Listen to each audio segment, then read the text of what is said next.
grab your gear, let's hit the water.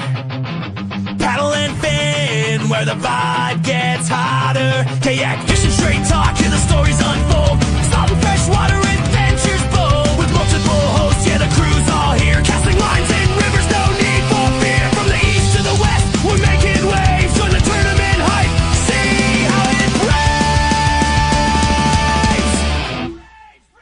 Paddle and fin, we're on the go. From the lakes to the oceans, let the good times flow. Fishing tales and triumphs will paint the scene. Give reviews and profiles, you know what we mean. Bring special guests, every episode shines. This is kayak fishing, where the world aligns. Chasing the 20-incher Susquehanna River podcast is brought to you by these great companies. Railblazer, think outside the tackle box. Kayak cushion, for them long days on the water. Achigan brand, the official brand of smallmouth bass. Blue Mountain Outfitters, Susquehanna's local kayak shop. Ken's Jigs, need a custom jig? Don't look any further. Nico Fishing Baits, next generation of soft plastics. And Undercover Baits, get hooked on Undercover Baits. Thanks for watching and welcome to the show.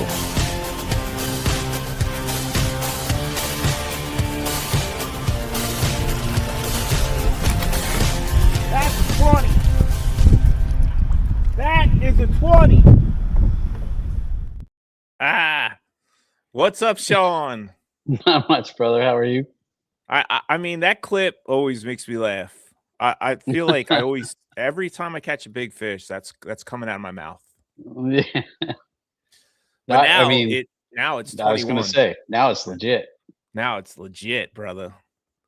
Hey, welcome everyone. Chasing the 20-inchers, Susquehanna River podcast. We got some people already in the chats. Mr. Jeffrey Riddle, where's the beef? I mean the fish. Yeah. Yeah, it's been a struggle bus lately on the Susquehanna. It's post spawn funk. Undercover Baits in the house. Howdy, partners. What's up, Randy? Hey, Randy. And of course, as always, this guy is on every freaking podcast. Michael Bradley. Evening, Michael Bradley. Welcome to Chasing the 20-inchers on a Sunday evening. We decided to do 2 in a row this time just because next weekend is a very special weekend for the United States of America, the 250th birthday. So we wanted to give everybody an episode before that weekend, so we weren't trying to have an episode that weekend. We want to make everybody we wanted to make sure everybody celebrates the 250th year instead of watching Chasing the 20-inchers. Jake's in the house. What's up, guys? What's up, Jake? Hey, Jake. Scotty Hepner, what's up, buddy? Always in the chats and always sending in photos. So, Sean, where are you at, buddy? Yep. I am sitting just I have the Atlantic Ocean behind me. If you guys want to see, I am lucky enough to be down in North Carolina. You can see I am right off the ocean in Topsail Island, North Carolina. So I apologize if my internet connection is kind of crappy, but I'm not in my normal studio. So you're pretty dang close to the ocean there, dude. Yeah. Official beer of this episode. Nice. Made right on the Susquehanna River. Not from the water on the Susquehanna River. Yeah, that hopefully they brew that out of it. Yeah, I don't want to be drinking that shit. But anyhow, guys, let's get into the river levels. The river levels are brought to you by Railblazer. Think outside the tackle box. First, we have Harrisburg. Harrisburg today is sitting at 3.82 feet. And it kind of looks like they're having a little bit of a rise, Sean. I was gonna say, did it? I know I've been down here for the last day and a half, but do you guys get some rain up there? It looked I like mean, it possibly. I launched. We got a little bit of rain. I launched at John Wright's today, and I was able to actually launch from John Okay. Wright's without a problem. Oh, But the fishing okay. stank.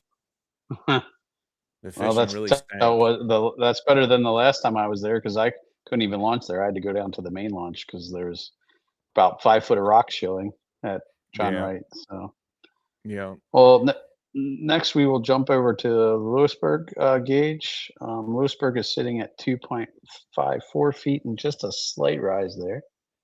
Yeah. Yeah, we did get a little bit of rain, so that kind of makes sense. Yeah. Then next we have Towanda. Towanda's sitting at 0.99 feet and still going down. So Isn't that you the one that remember last sometimes year, shows Sean? negative? Yeah. It was Where like it showed, negative 1.2 yeah. Yeah. up there. So at least it's still positive. Yeah. Yeah. All right.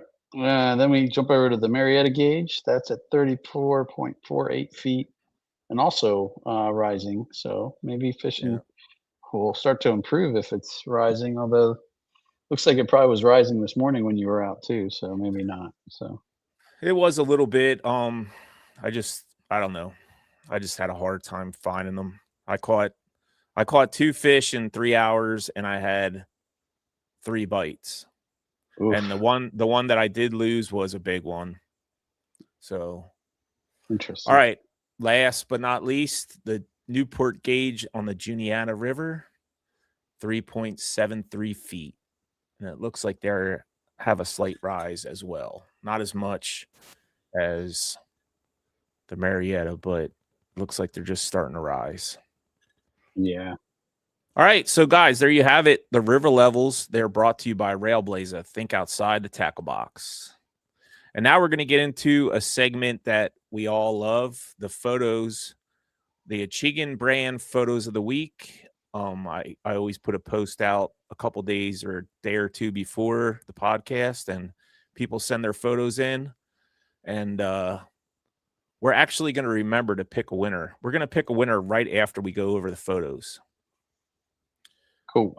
For the $50 gift card to Achigan brand. So I'll start it off here. The first photo we have is Austin Noble. Austin Noble with nice smallmouth bass. Very nice, Austin. Thanks for sending that in. Next up, we have Chris Frisetta. Is that how you say that? Frisetta, I think. Yep. The Nice beast of a smallmouth. Thanks for smallie sending there. that in, Chris. Yep. Yeah, definitely. And next we have Gary Horst, which I had the pleasure to meet last weekend at the Kayak Adventure Series. Launched at the same boat ramp I did. Really cool dude. Watches the show, catches some nice smallmouth, as you can see. Looks Yeah, like I'll say. like look at his leg on that wall there. Like he's holding position, man. That's awesome.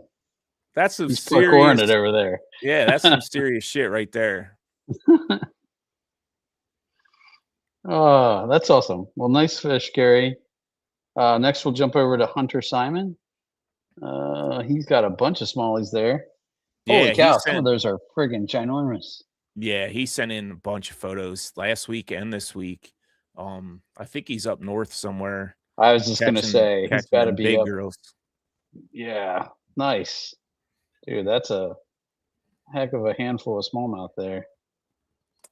They look taller than they are longer up there. Yeah, they got the big shoulders on them. Yeah. Thanks for sending them in, Hunter. We appreciate you. Next, we have our teammate, Jake Karen. One of our undercover brothers. Undercover brother? I think, is that a Cayuga? He was up in Cayuga, I think. That might be from Cayuga. I don't know. He said he was catching largemouth on frogs in like 8 foot of water. Yeah, well, that's in the Adirondacks, I think. I think that's where he is now. But Yeah. I don't know if that picture was from then or not. Yeah, I don't know. Next up Thanks is for my sending buddy that in. Jason Young. He's been crushing them on the Juniata lately, just finding tank after tank. So, Jason, thanks for sending that in, bud. Nice fish. That's a beautiful fish. Yeah, he's got a ton of them. Good job, Jason. All right, next we have Jonathan Garwickle with a nice smallmouth bass. Heck yeah. Good to see Man, you guys are people are finding catching them. I Yeah, know, they're that's what finding I'm saying. And not another one of our regulars, JP Poole, also still finding them. That's an awesome fish, JP. Thank you. Heck yeah. Looks like did JP get a new boat? I was wondering about that. It looks pretty shiny. Yeah. JP, if you're in the comments, is that your boat? All right, next we have Lisa Lake Fishing Club. Oh, he's got an urchin bait. Yeah, The Koiki fish. it's catching them. We'll have to ask our guest about how that's selling with those guys. Yeah, we'll definitely get into that. That'll be interesting. I mean, that's the hot commodity lately. You'd think, yeah. Next up, we have Nikki Keller. Sorry, Keller, yeah. Nice fish, Nikki. She's been sending in a bunch too. Yeah, she's been catching some nice fish. Heck yeah, she is. I mean, she might want to get into some KA tournament. She could. I was thinking that too. Chelsea. What Chelsea are? She could give Chelsea a run for her money. I think. Yeah, I think so. Chelsea's the Kayak Anglers of Central PA woman angler of the year. Female angler of the year, yeah. Female angler of the year last year. So, Nikki, if you're ever interested in fishing some tournaments, check us out, Kayak Anglers of Central PA. And then last but not least, the one and only Scotty Hepner. Yeah, buddy. He's always catching big fish. Yep. Good job, Scotty. Knows where to find him. So, and we had the privilege of fishing with him a couple times. So yeah, yep. All right, Scotty. Thank you. Thanks for sending that in. Congratulations on the big fish. Everybody that sent photos in this time, we really appreciate it. Without you guys, we wouldn't have an Achigan photos of the week. So what do you think, Sean? What do we got here? I'm going to go with Nikki Keller. Yeah, Nikki Keller, you won the $50 Achigan brand gift card. So well deserved. Hit me up on Facebook or wherever you can find Mr. Carlisle Esterly, and I need your email, and then I will get that to Achigan, and they will send you a code for your next purchase. Big thanks to Achigan for letting us do that every month too. That's awesome. Yeah, that's great. So you want to get into our guest here? We have a special guest this week. He has a couple podcasts, I think he does. The one that I watch probably every Thursday night is the Susquehanna Fish and Tackle podcast that they do with their big tackle talk. And, I get a kick out of watching that. I try to watch it every live when they're live, but I work second shift all the time. So I try to get in there, at least comment or something. And so they know I'm being active on their show. But yeah, they have a big show. They have a huge following. They just got into the kayak world last year as far as tournaments go. They've been running a boat tournament for over a decade, I think, Sean. They've been doing it down on the Chesapeake Bay. They call it the Summer Slam, which is a huge, huge boat tournament. They just started dabbling last year into the kayaks. One of the SFT owners, Mr. Mike Accord. Mike, welcome to Chasing the 20-Inchers, a Susquehanna River podcast. Got a mid-sip. We caught you, Mike. Hey, you might be muted. We can't hear you, Mike. How about now? There you now go. We can hear you. Hey, how you doing? Sorry. It is I tell now you what, I Chasing think you're the going to have to change the 22s. name of the show, Carlisle, to Chasing 22 Inchers, because Yep. the last time you had me on, you were still chasing the 20 Inchers, I believe, Yep. and you broke that record. During your And- tournament last year. Yeah, and then you're just recently, last weekend, I believe, I got all kinds of blow-ups on my phone with pictures and Yep. all kinds of cool stuff about the 21 incher. Yep. So congratulations on that. And Thank you. Sean, I wish I was sitting in your chair relaxing with you, buddy. But you know, I just love your show, guys. I think it's a great show, and you guys are That's Oh, what I look, got last weekend. oh, nice. Carlisle's got the hardware. I Look thought at I'd that. wear He's wearing the show. hardware. He's got he carried it around. You know Yep. what? That's well deserved, my friend. He hasn't taken them off. He showers with them. Yeah, I know. I bet. I would too. I was fortunate to get a couple of nice trophies in my life, and I dust them off all the time, and I have them in right there so everybody can see them, and you got to be Heck proud of yeah. that stuff because Heck it's yeah. it's a It's lot well of work. earned. It's You a know, lot I of was work. I was in your shop last week, and I was talking to your brother, and he was I never had this conversation with him before. He was showing off his hardware, and he was telling me all about the different things, and you know, you can't beat that, man. That lives with you forever. Yeah, That's something you're never gonna forget. I know, and he's a very humble guy. He really doesn't talk about his stuff, but he's got the real hardware. He's got the Bassmaster Classic plaques, and Yep. That's That's what he was showing me. He's got a couple of them hanging there, and he just doesn't talk about it much. He just doesn't, he doesn't bring it out there. But I'm the one that always points it out. That he was national champion and he fished the national events, and then he made the classic twice. I mean, which is pretty cool, But Yeah, I think cool. it's it's a lot of work when you're fishing competitively. It's a lot of work. It's a lot of dedication. It's just rewarding when you do well in a tournament. It's so rewarding to finally get that win or get that whatever it is in your mind. A top 10, a top 25. Some people are like, oh my God, I got a top 25, which is great. I mean, that is an accomplishment. Absolutely. But so it takes a lot, and you should brag, and you should be proud of that. You should wear it around your neck like Carlisle. I'm going to put my trophy right here next time, Carlisle. I'm going to get a big chain. I'm going to put mine right here, because that's cool as hell. Yeah, I've been wearing these around the house, and my wife is like, "Take that shit off! What the hell's wrong with you?" No, man, don't ever take it off. Yeah. That's so cool because, like I said, it's well deserved, bro. Yeah. Here's a guy that's new to the area, only been on the Susky twice, still skunking and chasing smallmouth. Any tips on a go-to bait or launch points? I'm in E-Town near Marietta. I mean, you're in a nice area. You're in the right spots. Just get out there and come on down to Susquehanna. I'll help you out, man. I'll turn you on. I'll get you catching fish. There you go, for Brian. Sure. Go down there and give Mike up. We'll help you out, brother. Fish.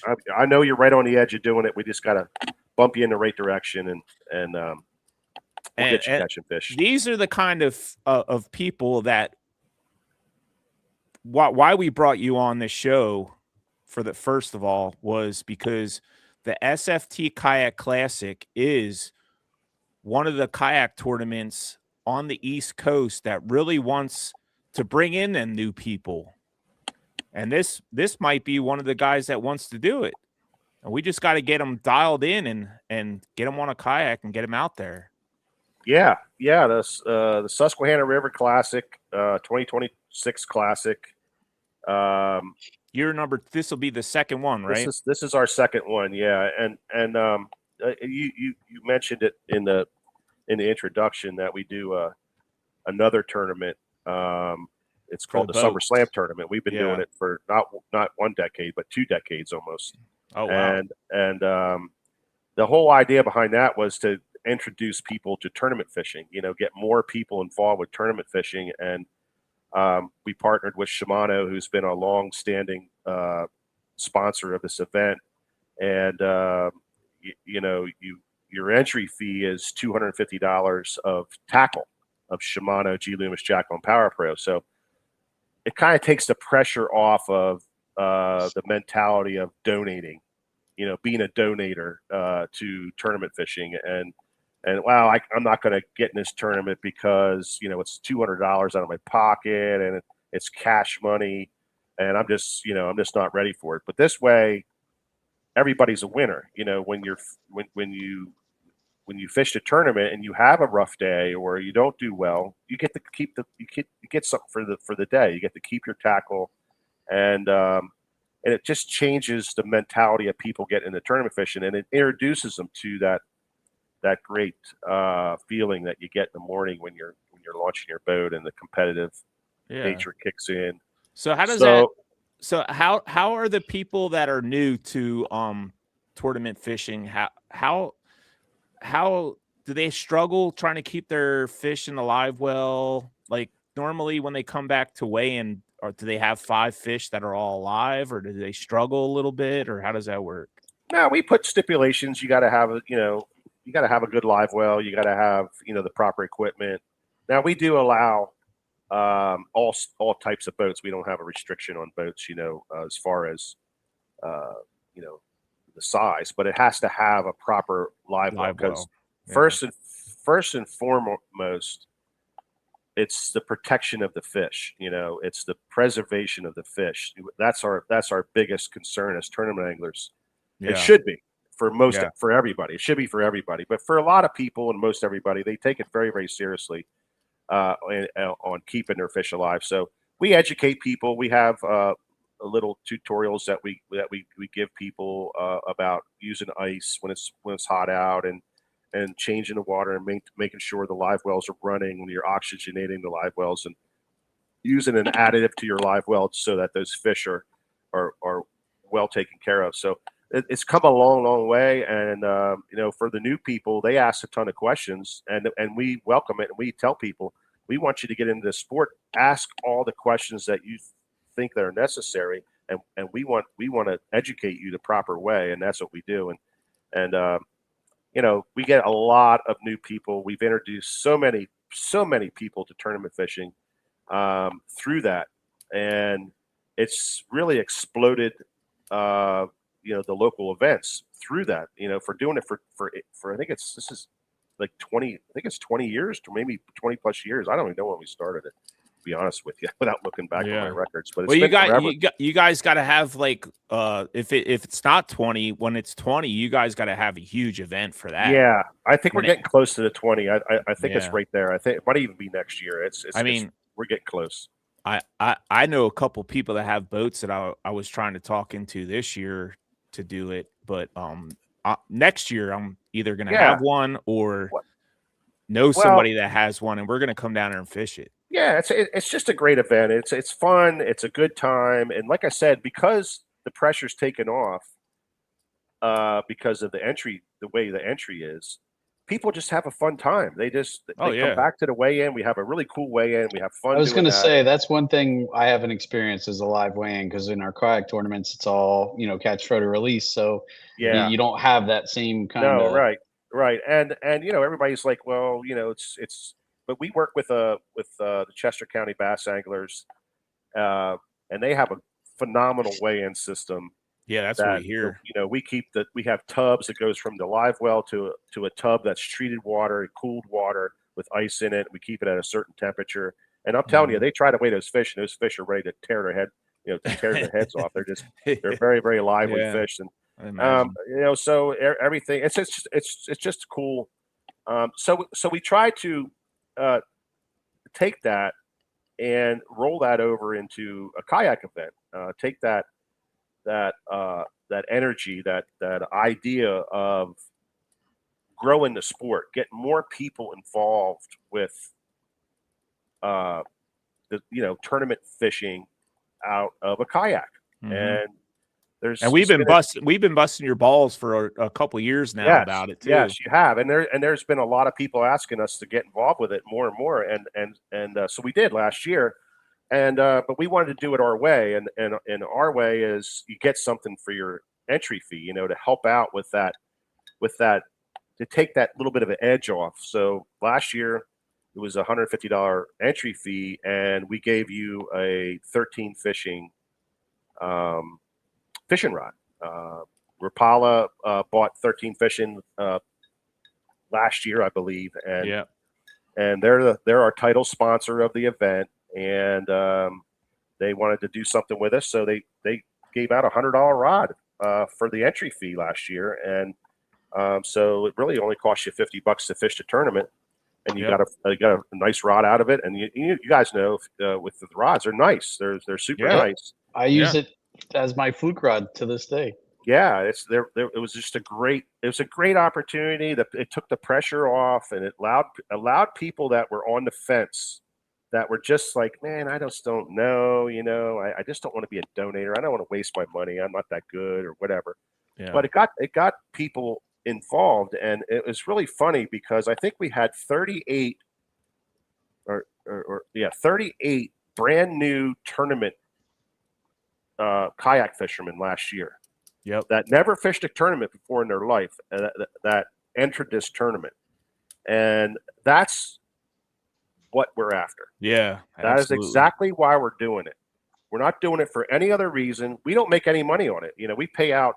We scratch a little bit off for our expenses, and all the rest is given out. I mean, we don't make anything on it. It's not a money thing for us. It's a grow to sport, because if the sport grows, then we grow, and that's the way we look at it. And so it's just amazing that we had those people get into this, and they had such a great time.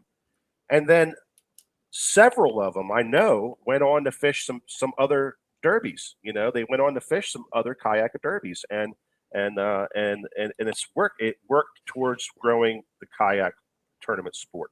And that's the reason we do it. That's the reason why we got involved. And I mean, that's freaking awesome. Especially, I mean, you a lot of the tournaments we fish, like the bigger ones, are either $125 to $250, $270 to enter, and you don't get nothing. Yeah, like you enter the tournament and you hope that you cash a check. Yeah, exactly. For somebody to throw out $150 and get $100 rod to fish a tournament, I mean, that's awesome. Yeah, that's awesome. And that's how you get new people involved.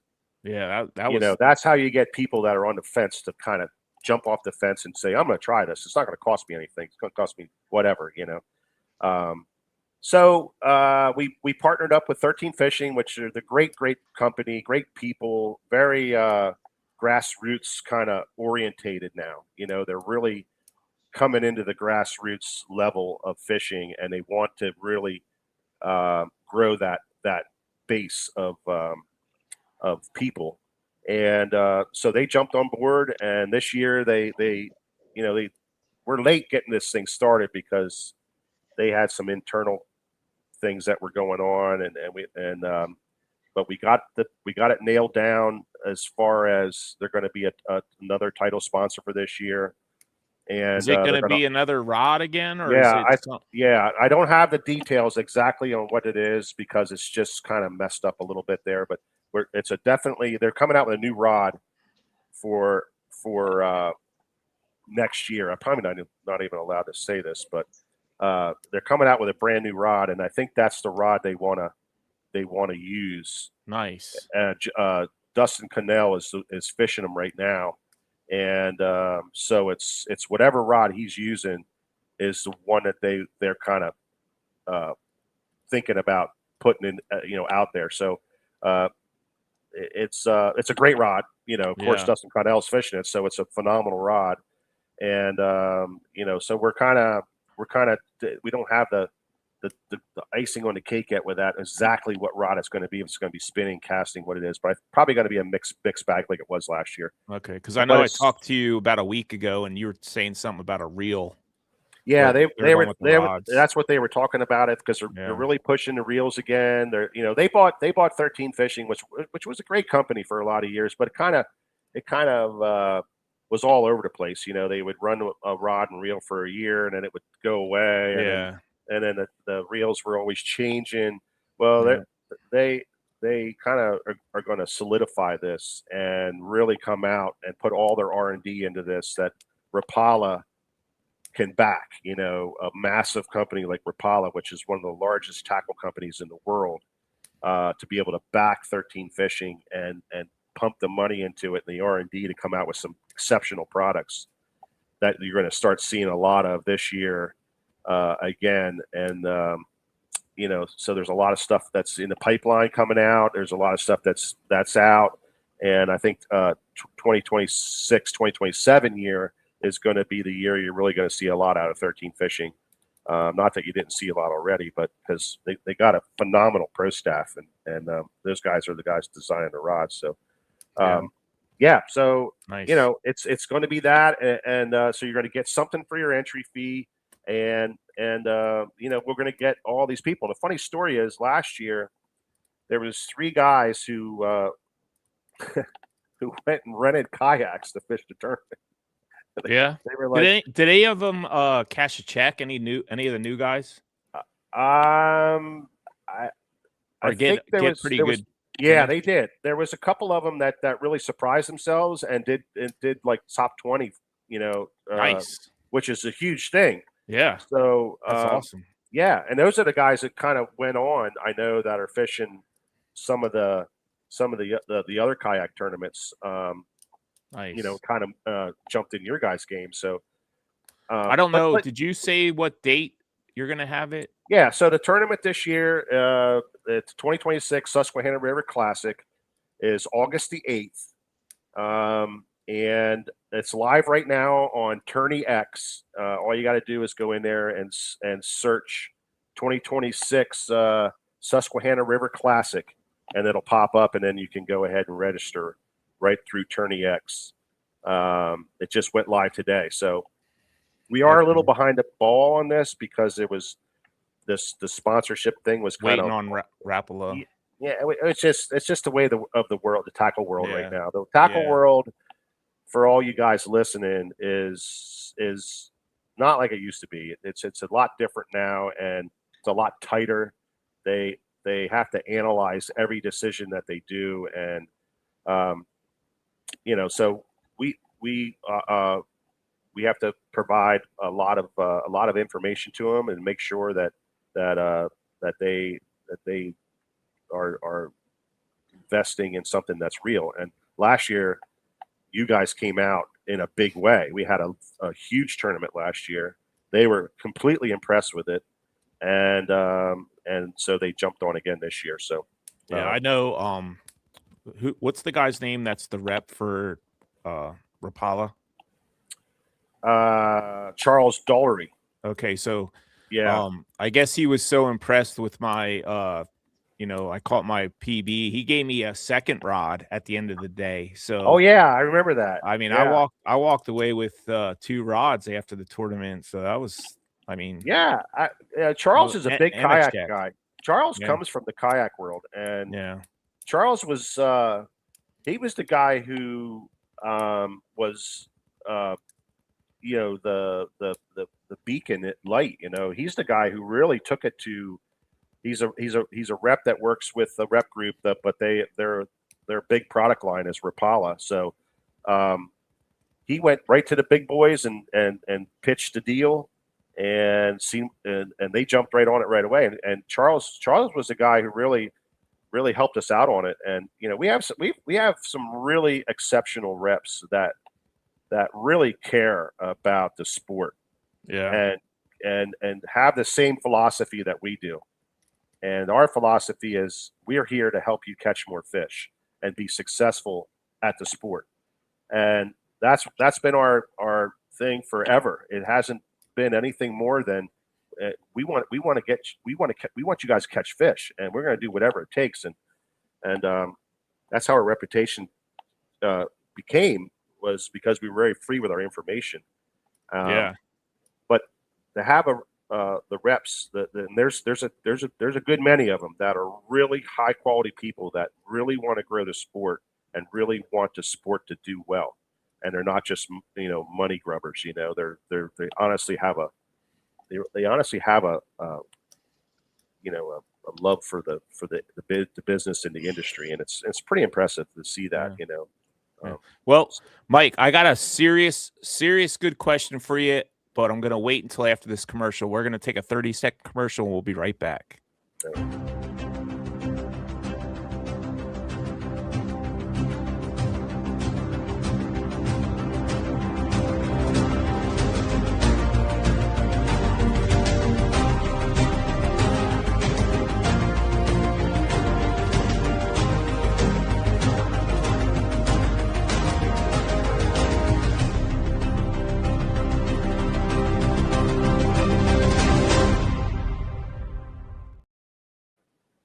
All right, guys, welcome back to Chasing the 20 Inchers, the Susquehanna River podcast.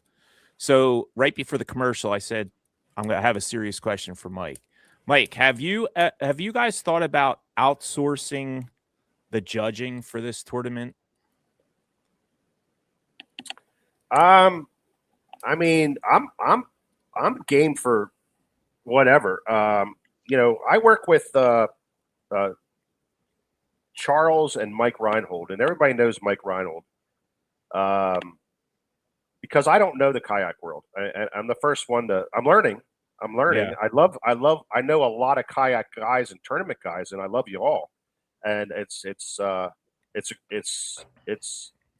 but I don't really understand the whole thing. So I'm learning about it, and I rely on, people that are good at it. And Mike Reinhold, you guys know him. I mean, he's one of the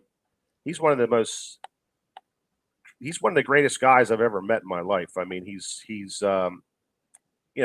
fair, honest, and he's been doing it forever. He's promoted more. He probably single-handedly started kayak fishing and promoted it in a big way in this area. As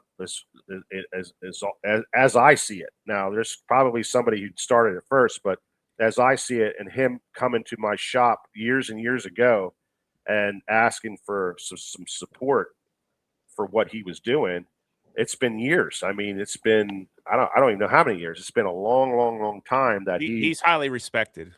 Very. So I just rely on those guys to guide me in the right direction. So, I would. Where I'm getting at. Where I'm getting at. I think the impetus with our question is that, I mean, we also Carlisle and I are heavily involved in the kayak community, and as such, we know a ton of people. And anytime you have a tournament as big as the one you guys had last year, you're going to draw a lot of the local kayak talent. I mean, you guys drew in people from all over the place, but would you have 13 different people from different states last year? Yeah, something like that. We had, and that's pretty typical for our events. We get people from all over. We had, people from Vermont that came down and fished it. People from West Virginia, and Maryland, of course, the tri-state area. A lot of those people. New York, a lot of people came down from New York. Our friends from up there came down. A lot of them. I mean, it was great. It was unbelievable. Sorry, Sean, I didn't mean to cut you off. No, that's okay. And I just after the event, there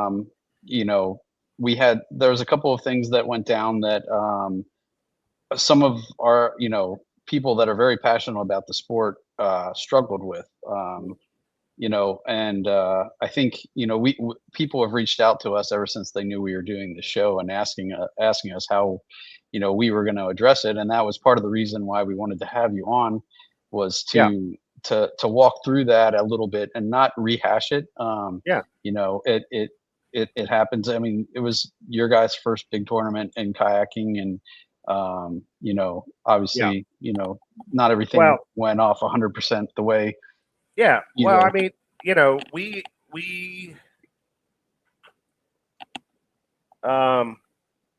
listen, what happened afterwards to that tournament and before that tournament with what was going on in the kayak world at that time wasn't good. It wasn't good at all. It wasn't good hurt for the sport. Yeah, it wasn't good for anybody. So and I really feel like we got caught up in the middle of it. We were the boiling point of everything that was happening. It got thrown at us. You know, and by the way, guys, for the people that are listening that don't know what the hell we're talking about, it's the guy that used to be a kayak angler and fish tournaments that no longer can fish tournaments. Right. So there you have it. Right. And you know, I'm a very I don't know how you want to put it, but I just feel like I give everybody the chance, the opportunity to correct themselves. And I didn't know nobody knew what was going on. It was just like I said, it was just all kind of condensed and came upon us all at that one time. And and I think it just came to a boiling point, and things were done, and that is just I don't see it ever happening again. Honestly, I think those people are checked. They've been checked on this, and hey, listen, are you ever going to have cheaters and stuff in the sport? You're always going to have some sort of touch of it somewhere. Our job is to minimize it as much as possible and move on from it and learn from it, and that's exactly what I think the kayak world has done very well. Is they've realized the situation, and they've adjusted and talked about it on all thousands of podcasts and shows. And I mean, it made national news. I mean, it was just crazy. But it was good. It washed it out. It put it out there. It was talked about. And all over the country. It was all over the country. And I mean, Ben Milliken made a video about it. Yeah, and I think it was put out there perfectly. It was talked about perfectly, and it was discussed to the point where it made everybody think and maybe change the way they do things to make it a better sport. Yeah. Mentally, number one. Yeah, I think a lot of people changed mentally from this and said, we don't want to go down this road. We want this to expand and go forward, and we're going to make sure that we change the way we think and act on the water and make it better. It's called growing pains, and I think that's exactly what we ran into, and we were caught in the middle of it. It was bad timing far as it was for you guys, you know. Yeah, and one thing I want to say, Carlisle, is and I don't want to dive into this thing because I just don't think it's good, you know. But the one thing is that everybody knows us. We knows myself, knows my brother George, knows what we do, and what we're about. And we're not about anything negative. We're about positive movement. We're about being positive. We're about, we're just out there to make it better for everybody. And anybody who is you have a right to be upset. We just don't want that. We want everybody to move forward, and we want to make sure that we do the right thing from here on out. And make it better, make it grow, make this tournament be that platform that pushes people into the kayak world.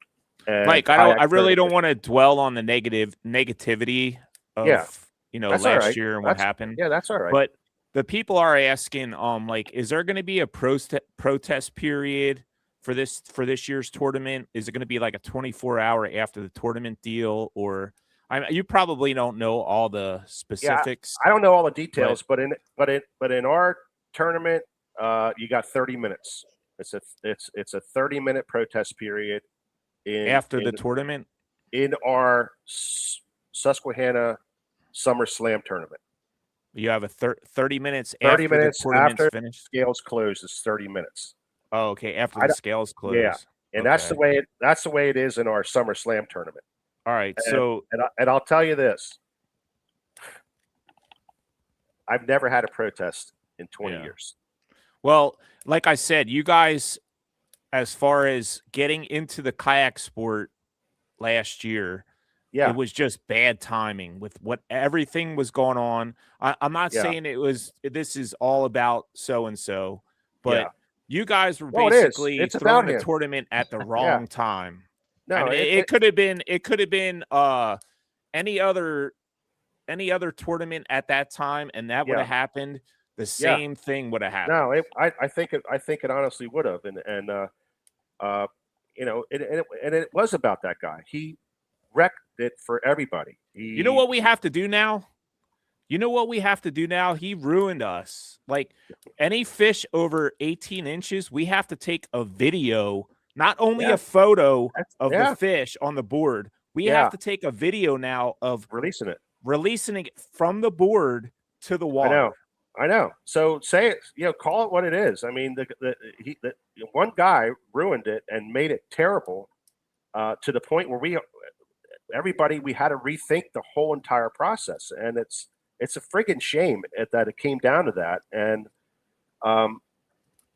but I think it's good. It's good that it washed out, and it's good that you can look at this stuff and you can say, okay, we can make things better. So we talked about it, and the question that started this whole thing was, would we be okay to a third party judge? Outsource. Yes, I mean, outsource. I think you should do that. I think we are definitely open to that, and even if you have to charge an extra $5 a angler to outsource the judging, that needs to be done, Mike. No, absolutely, and I have no problem, discussing that and getting in touch with the right people, and because the last thing we want is to have to go through this again. It's not. I felt so horrible. I know you did. I know you did. I actually apologized to you, and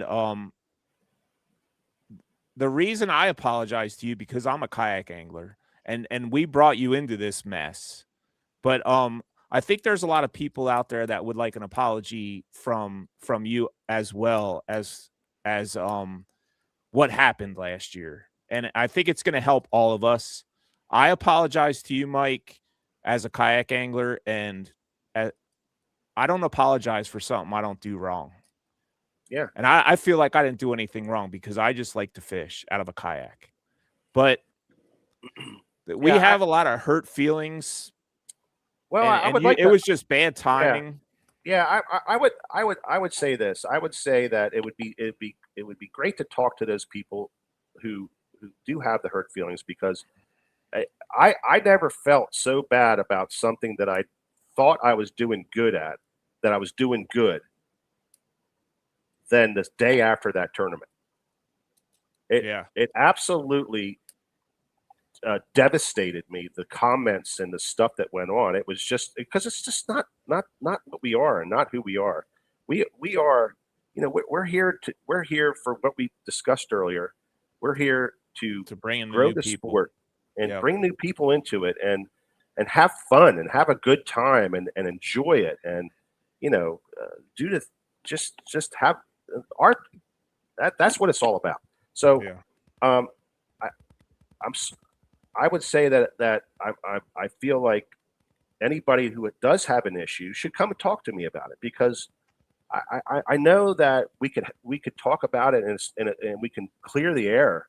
But we didn't intentionally do anything. We didn't try to do anything bad. I had great guys there running it, and I trusted them, and they I mean, Mike Reinhold was, he was really, really put off by it, and he was really upset about it. I know there's some people in the comments saying there was a protest. Yeah, we talked about that last week, Mike, that there was not enough evidence in the protest to pretty much overturn the situation. Yeah, when it comes to that kind of video stuff, and it's just photos and stuff like so that. hard. I mean, it's so hard to say for sure. I mean, I feel like the dude was in the wrong, because they were told the night before at check-in that if you feel like you're in a certain amount of distance from the dam, whatever was said by Mike Reinhold, that you're wrong. The dude was wrong. Things weren't done, but this was your first year. Yeah.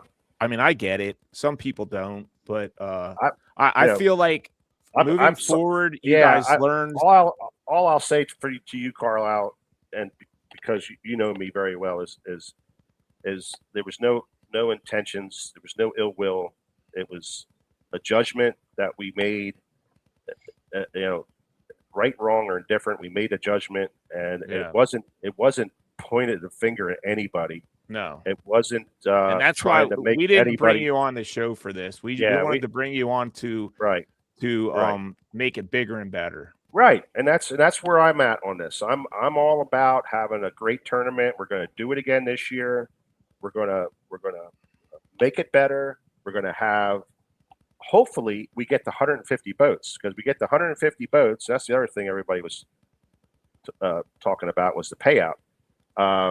We get 150. If we get $10,000. If we get 150 boats, we're paying out $18,000 in cash. Mm-hmm. I mean, that's all the money. That's more than the SummerSlam boat tournament. That is, for cash wise, it is for sure. Because the winner of the SummerSlam, what they get? The winners like $6,000 or something like that. Yeah, I think they topped out with the side option pot and all that kind of stuff at like $7,500. So the winner of the kayak tournament gets $10,000. $10,000. Yep. And it's or a check, whatever. Yeah, and we're gonna do it. I hope we get 150. It's gonna be really cool to do that and get the $10,000 to the first place guy. But then we're going to pay down another $8,000, down deep in the lineup. So, I don't want to dwell on what happened last year. There's growing pains. This tournament is just going to get bigger and better. I guarantee it. I'm going to put my effort in to do it. I hope so. I hope so. I would like this to be something that when Carlisle Esterly wins a tournament, the SFT Classic. Well, if you win and buys a jet boat. Well, no, I'm talking about. I'm saying that if Carlisle Esterly wins a kayak anglers tournament, and there's 150 boats in that, then we're moving in the right direction. Oh yeah, for sure. You know what I'm saying? Yes. That's what I want to see. I want to right now our average is probably what, Sean? 25, 20? Yeah, 30, I'd say, because we usually have 3 people for AOI. But yeah, if we could get 150, that'd be unreal. Well, that would be, and that's how you do it. You get people involved with fishing. You get people involved with something they never did before, and that's all we're about, dude. We're about growing it. We're about growing the fishing world the best we can. The little tackle shop in Lancaster County. Yeah. We're trying to make do our best to grow the sport and make it better for everybody and make it funner, happier place, and we're going to do whatever it takes. So, I'll say this again, Carlisle. Anything that you guys, Carlisle, that you want to we want to address as far as some cool stuff to move forward with it?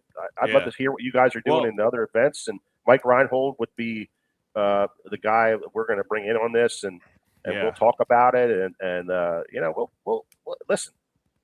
We'll do whatever it takes. We'll make it. I think outsourcing the judging would be your first step.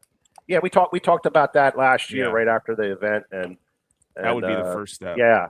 So we're game for whatever.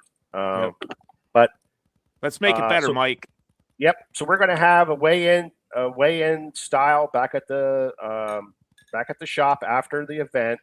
We'll have a big weigh-in and really cool stuff going on there. We're going to have a captain's meeting the night before at 6:00. Now, this is something you guys can talk about. I had a lot of people tell me that they can't make the captain's meeting, so I don't know how that's handled. I wasn't there last year, and I can't. I worked the night before, so I can't. I work second shift, so I can't make this. So we have to figure out how to get the boards checked. I guess that's a thing still. I came early on Friday and got my board checked before I went to work. Yeah, exactly. So we're there from 9 to whenever the meeting's over. Yeah. So we got that whole time to do it. So I don't know. If you make it mandatory that everybody has to come to get their board everybody checked. should have to get their board checked. That should be mandatory because they do that in Bassmasters. Yeah. And what do they pay? Hobie used to do it. Yeah, Hobie did the same thing. Yep. You're pay if we get 150 anglers, you're paying out $10,000. That's like that's got to be one of the, if not the biggest kayak payout on the Susquehanna River. Yeah. So we were telling everybody it's mandatory to be there, and so I was getting a lot of flack for that. But I just think you have to come to get your board checked. Yeah, you should have to get your board checked. Plus, we'd like to see everybody's smiling face, Yeah. At the shop.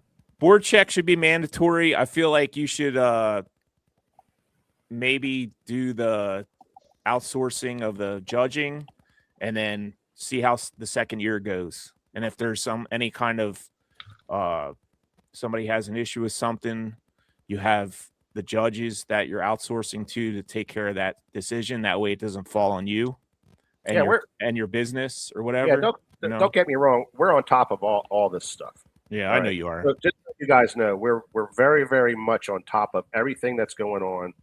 We're working hard on it, and we will.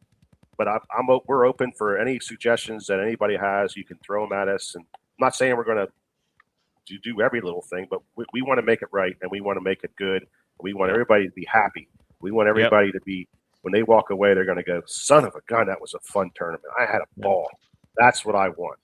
And for the newbies out there, there's some trails locally that you can, join and get into. Yeah. We only fished one tournament so far this year, right, Sean?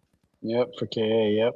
So Kayak Anglers of Central PA, get signed up, man. Go out there and give it your all. It's human powered only, no motors. Yeah. So you go out there and anybody has a chance to win it. So the kayak world is, as close a knit bunch of guys and people that the regular, boat tournament world is.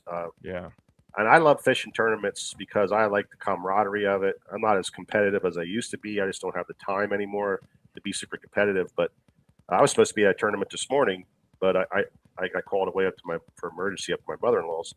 Yeah. But I just love fishing tournaments. I love the whole thing, from launching the boat in the morning and sitting around and talking with everybody, and the excitement of whether you're going to land on that pile of fish and you never know with that big bag. You just don't ever know. You never know until the tournament's over, and you fish hard and you see, and it's a good judge of your skill level against everybody else that's out there, and you can see where you stand and where and then I like to talk to people after the tournament to see what it took to win and what I missed, and that makes me a better angler. They're the kind of questions that I ask. I'm like, dude, what did you do to catch those fish? I mean, I caught 3 and you caught like 18 pounds. What was the deal?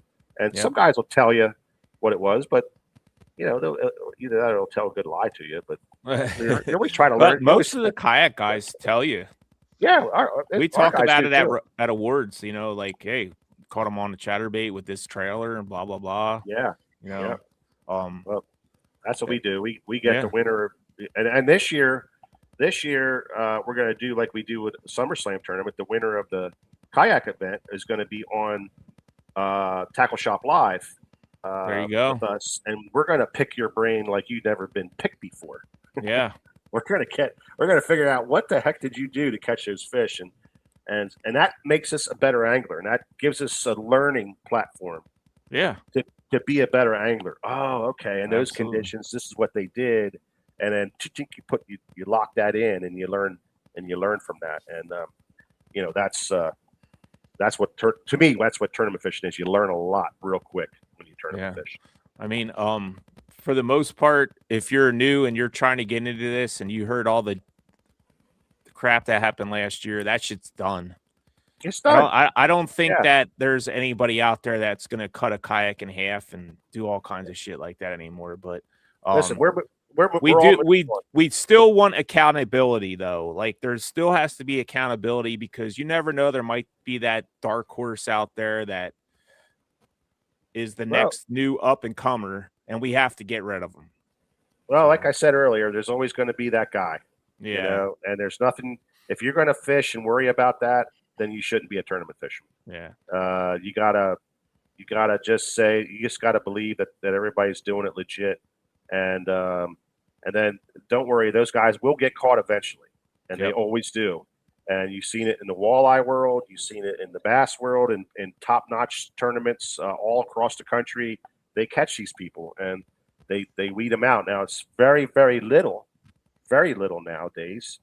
Not like it used to be back in the 80s and the early times of bass. But now it's worked through it all, and but you're going to get this crazy outlier here and there, and we all got to be prepared for it and ready for it, and handle it, and try to make it better for the next one, and try to fix that problem. So that's just tournament fishing in a nutshell. But we're excited. We're excited for it. One last thing, super excited for it. Sponsor is 13 Fishing. They're super excited for it. You're going to get a rod with your entry fee for $150, and top fishing for $10,000. If we get that 150 boats, you'll be fishing for $10,000, and that's exciting stuff. Yes. And last year, guys, I fished with that rod on tournament day, and I caught my PB. There you go. So there you go. The lucky stick. Mike, real quick, before we get out of here, you said it was on Twenties already. Are the rules and everything in there already done, and the boundaries? Yep. Okay, so everything's already in 20X, ready to go. You could sign up right now if you wanted to. Yep. Sean, you got anything? Can't get near the dam. No, Sean's man. I'm in vacation brain. I got vacation brain right now.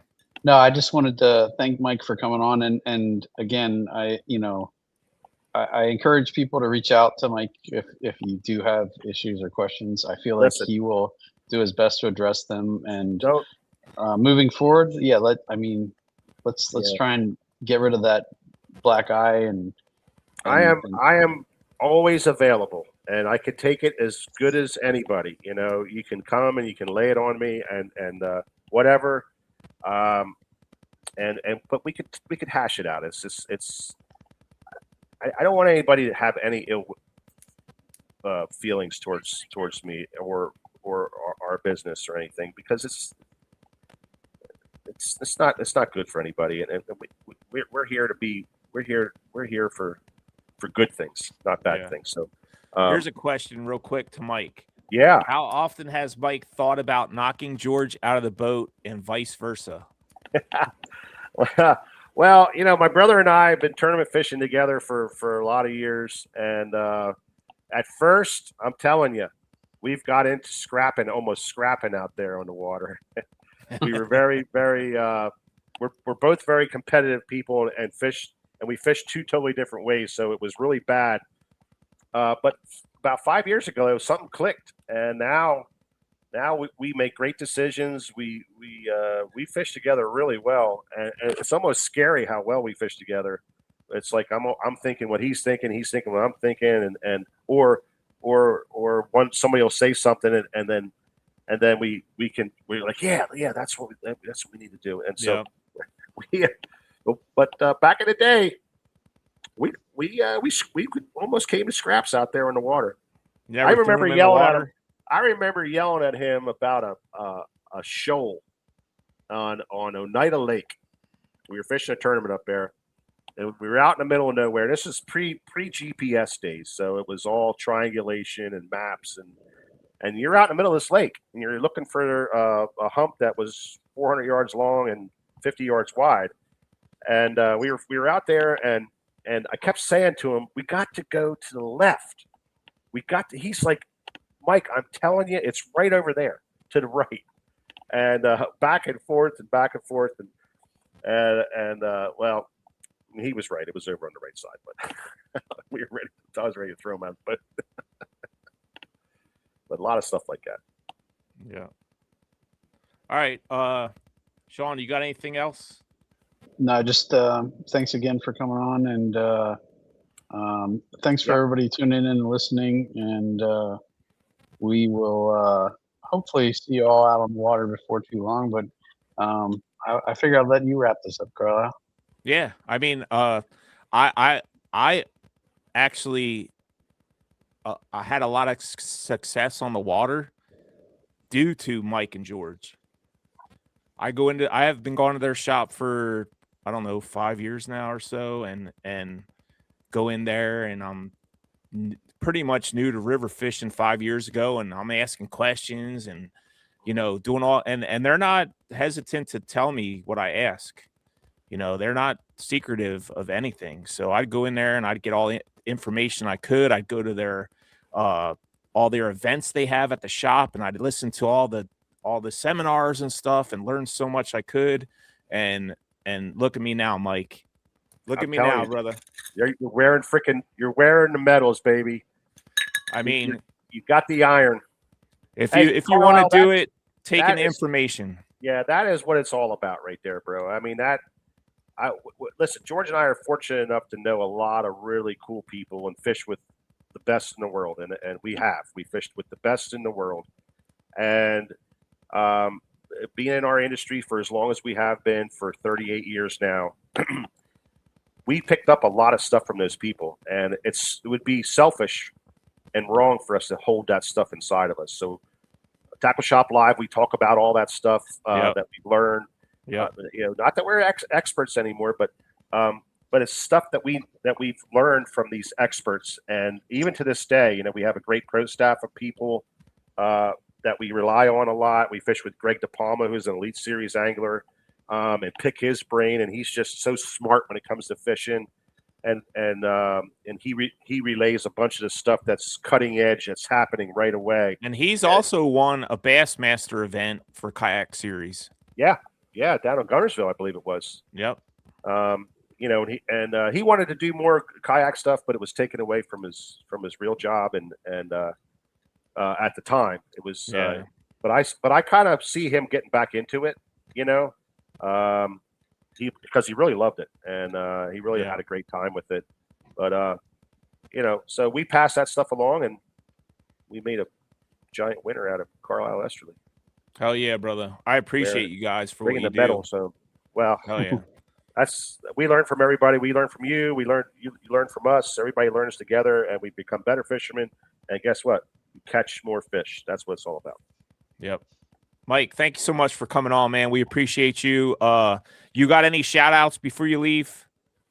I saw that a koiki hanging out of a fish of Mark from Lisa Lake Fishing. And that is exactly what's happening with the koiki.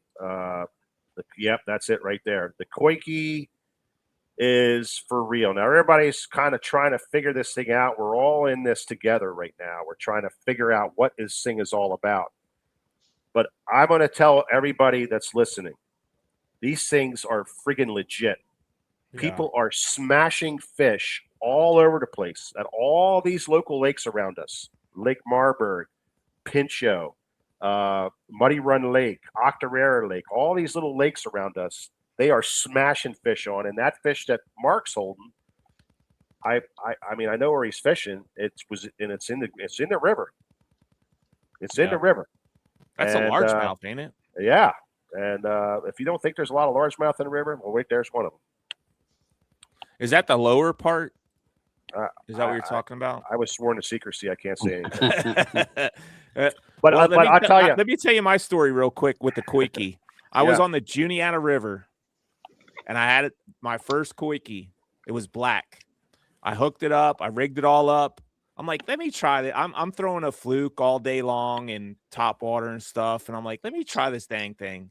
The 6th cast, I'm fishing it like a jerkbait. The 6th cast, I catch fish, and I'm like, yeah, this thing's legit. This thing is the real deal.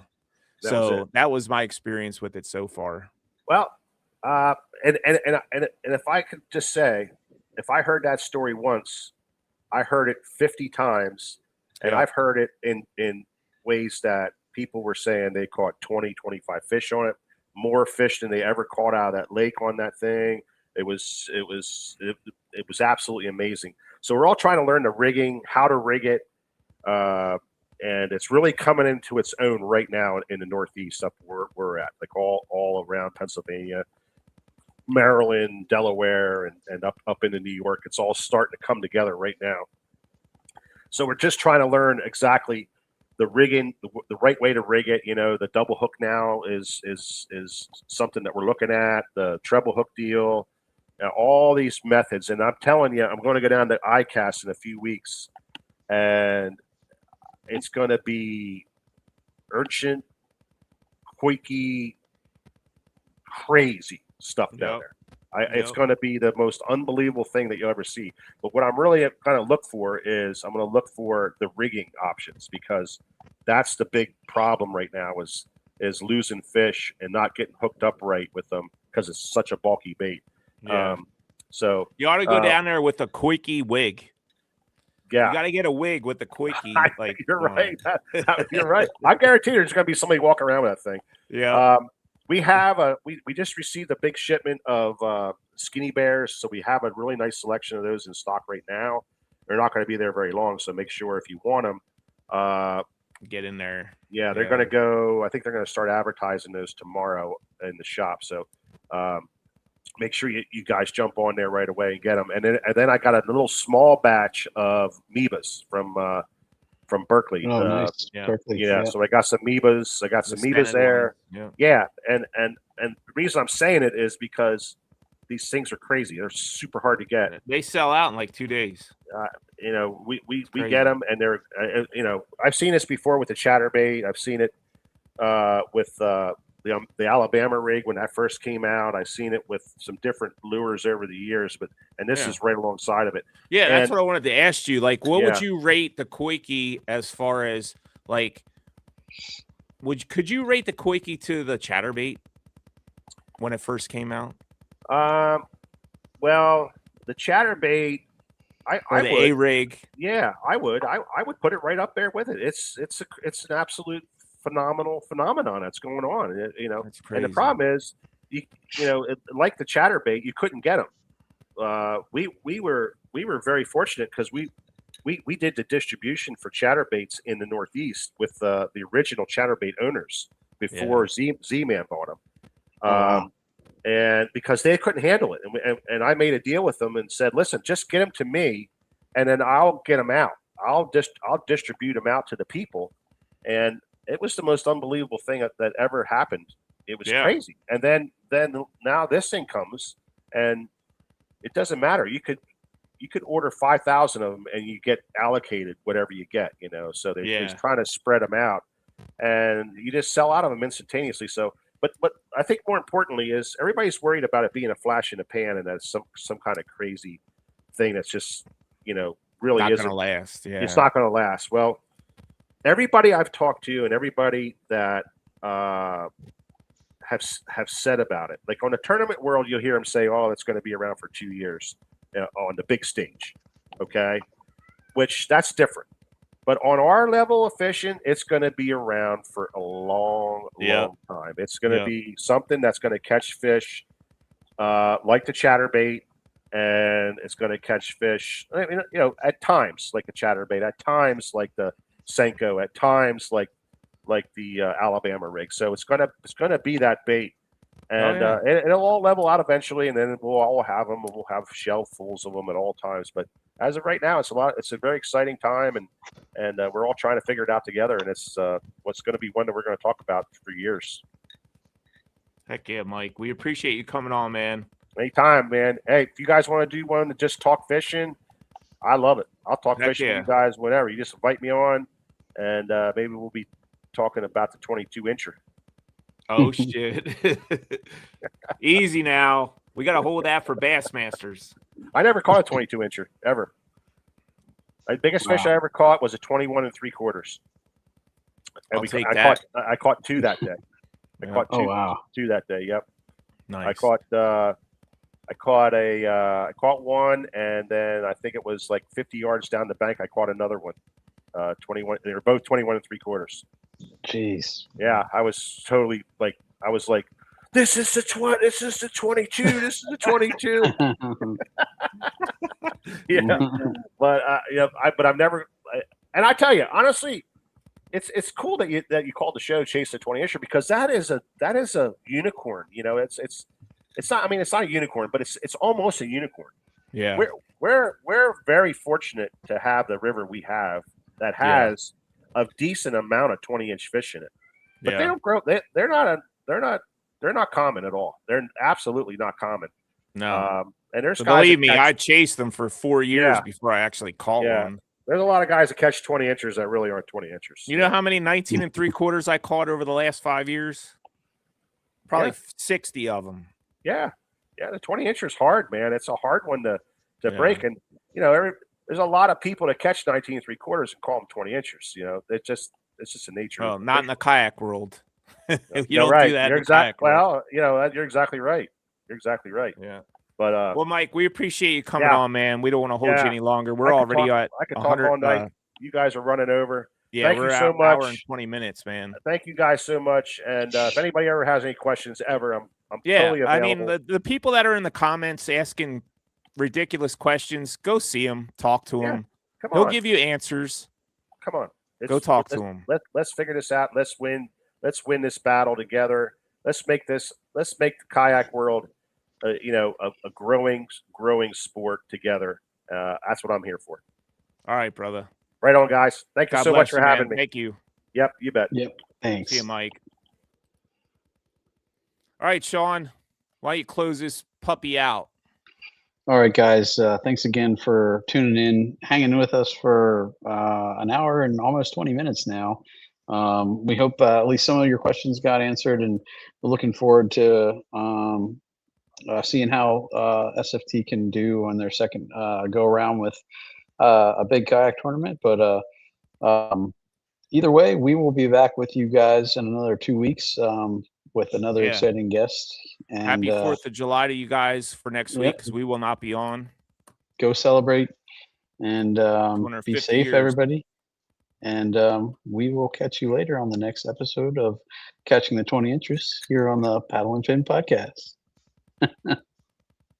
See you guys.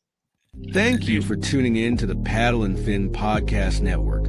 We hope you enjoyed the show. Don't forget, for future shows, like, follow, share, and hit that subscribe button.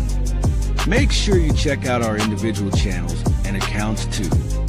Want to be a guest on one of our shows and talk of adventures, gear, or products? Contact us. Thank you for watching The Noob Show with Matt Gibson, Chasing the Tide with Dustin Nichols, The Rusty Hook with John Rapp, The River Run with Adam Fraser-Pross, May Contain Fishing with Daniel Woodcock, Chasing the 20s with Carlisle Esterly and Sean Lavery, Friday Night Bites with Brian Schiller. Thanks for tuning into the Paddle and Fin Network. Subscribe and always wear your PFD.